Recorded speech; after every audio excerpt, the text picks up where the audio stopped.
Alors, le sujet que vous allez aborder maintenant, c'est autre chose, c'est autrement, c'est l'évangile autrement. Exact. Alors, je vous laisse présenter vos invités. Merci Michel.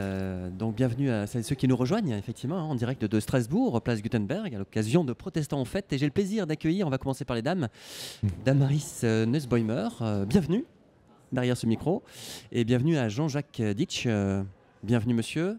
Merci d'avoir accepté notre invitation. Alors vous êtes tous les deux membres du conseil d'administration d'Oiko Crédit France Est. Voilà, pour être tout à fait précis. Alors première question sur l'action que vous menez. Quel est l'objet en fait en réalité? L'objet est de promouvoir des investissements solidaires et équitables et de solliciter de la part des investisseurs potentiels des investissements socialement responsables.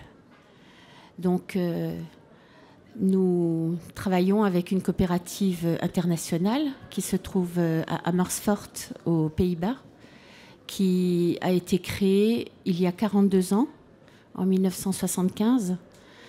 Et c'est à l'issue du Conseil écuménique d'Uppsala en 1968 que des différents acteurs ont pensé qu'il serait bon d'investir dans des projets qui n'intéressent pas la vente d'armes et qui intéressent plutôt le développement de projets dans les pays du Sud et dans les ex-pays de l'Est. Parmi les valeurs, on peut peut-être citer la dignité de la personne, voilà, puisque la dignité humaine. Le but, c'est que l'activité soit développée, c'est ça? C'est pas l'assistanat du tout, hein? Pardon? Ce n'est pas du tout l'assistanat, en fait. Non, c'est solliciter des investissements qui sont des prêts, ce ne sont pas des dons. Alors justement, les ressources financières proviennent d'investissements de particuliers, d'organisations et d'églises. Jean-Jacques Ditsch, je me tourne vers vous maintenant. Oui. Les premières institutions qui ont répondu, donc à ma connaissance, à cette invitation étaient des églises, puisque, comme le rappelait Damaris, des jeunes membres de ce conseil commun des églises se sont posé la question: que font les banques de l'argent des églises, de leur épargne? Et l'idée s'est donc concrétisée quelques années après qu'elle soit lancée.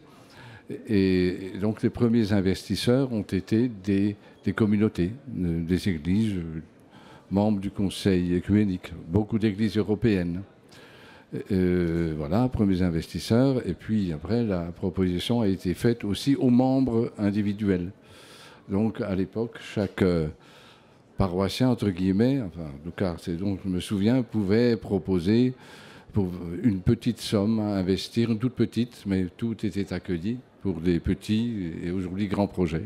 D'accord. Est-ce qu'il y a une sélection des projets? Est-ce qu'il y a des critères, en fait? Bien sûr, il y a des critères. Et si vous voulez bien, je les lis, parce que les 5... Ah non, pardon. Si. En fait, il y a des doubles critères. Il y a 5 raisons d'investir dans Oiko Crédit. L'impact social, premièrement. Deuxièmement, l'engagement dans la durée. Troisièmement, la proximité sur le terrain. Quatrièmement, la maîtrise des risques. Et cinquièmement, la gouvernance coopérative. Et l'autre principe, c'est le principe de protection des clients.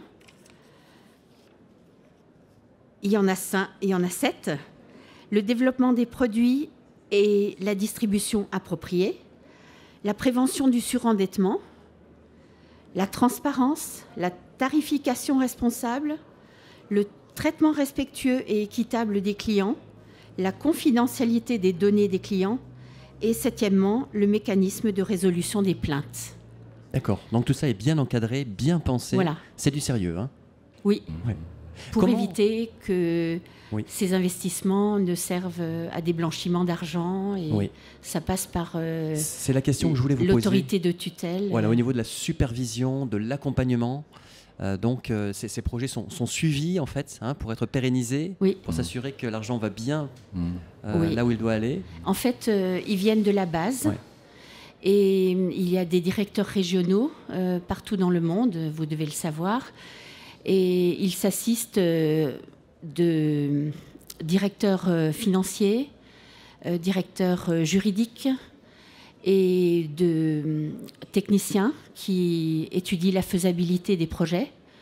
Et il y a donc une sensibilisation parmi l'entourage des gens qui effectuent le projet pour que davantage de personnes s'y ajoutent. Et plus il y a de personnes qui s'y ajoutent, mieux ce sera. Et en fait, ils s'encouragent réciproquement à faire le projet et ensuite à le rembourser aux échéances voulues. Donc on a bien compris, Damaris Nussbaumer et Jean-Jacques Dietsch, que Oikocrédit s'adresse non seulement à une personne, c'est-à-dire en l'occurrence le porteur de projet ou celui qui va véritablement mener l'activité, mais c'est aussi bien sûr le conjoint, les enfants. Oiko en grec c'est donc la maison, donc tout le monde en bénéficie, c'est un cercle vertueux en fait. Voilà. C'est ça. Voilà. Par ruissellement. Effectivement, donc le mot oikos qui a donné aussi écologie, économie, et ça va intéresser en fait toute la communauté villageoise ou même régionale. On a eu la chance de rencontrer des producteurs de café qui ont fait un roadshow à Strasbourg il y a quelques jours. Et ce sont des producteurs, 1200 producteurs qui font partie de Fapé Café et qui ont chacun à peu près 2 hectares à exploiter.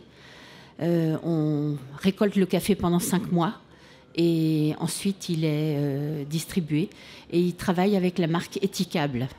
Donc le commerce équitable, hein, c'est ça? Oui, mais ils travaillent avec la marque qui s'appelle Éthicable. Ok. Voilà. Donc on voit bien qu'il y a une prise en compte de la personne dans son environnement. C'est ça. Au niveau de ses droits, au niveau de la santé. Au niveau de la santé, voilà. Donc, par cercle concentrique. Ouais, d'accord. Ça permet aux familles de progresser, de se faire soigner, d'envoyer les enfants à l'école et de vivre... de sortir de la précarité sociale. Oui. Effectivement. Jean-Jacques Dietsch, il y a des témoignages sur le site d'Oikocrédit. J'en ai lu quelques-uns. Une dame qui disait qu'elle travaillait dans la finance pure et dure, entre guillemets. Puis elle a eu cette prise de conscience en se disant, mais finalement, est-ce que c'est vraiment ça que j'ai envie de faire? Est-ce que c'est le sens que j'ai envie de donner à mon travail? Et elle s'est tournée vers vous.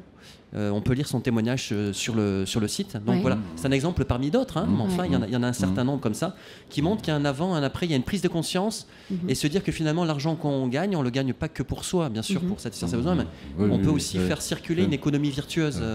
Donc il y a un double aspect au Oikocrédit. Donc nous faisons partie d'une association de soutien, puisque Oikocrédit International fonctionne grâce à des associations de soutien composées de bénévoles. Donc nous sommes des bénévoles, nous ne travaillons pas pour une banque. Mais les associations de soutien rendent attentifs les personnes ou les institutions au fait que leur épargne ou une partie de leur épargne peut servir à des buts de solidarité derrière nous. Donc déjà, c'est comme, enfin moi je le vois comme ça, comme un service. Oikocrédit propose aux particuliers ou aux associations un service, c'est-à-dire que votre argent, vous pouvez savoir à quoi il va servir, votre épargne. Voilà, vous saurez à quoi il va servir. Il y a un petit retour d'intérêt, 2%, et toute l'information nécessaire sur les projets d'Oikocrédit en général. Donc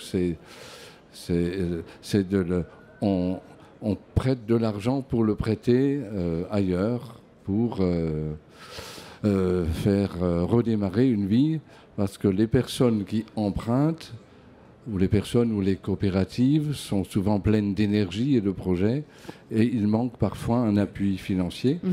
Damaris vient d'évoquer une coopérative équatorienne qui, malgré leur dynamisme, rassembler des producteurs de café, n'ont pas trouvé auprès des banques les moyens de développer leur coopérative. Mais ils l'ont trouvé donc auprès d'instituts de microfinance, dont le nom m'échappe maintenant, il y en a plusieurs, qui sont partenaires de Oikocrédit International. C'est ça. D'accord. Merci pour ces précisions, Jean-Jacques Dietsch et Damaris Nussbaumer. Merci.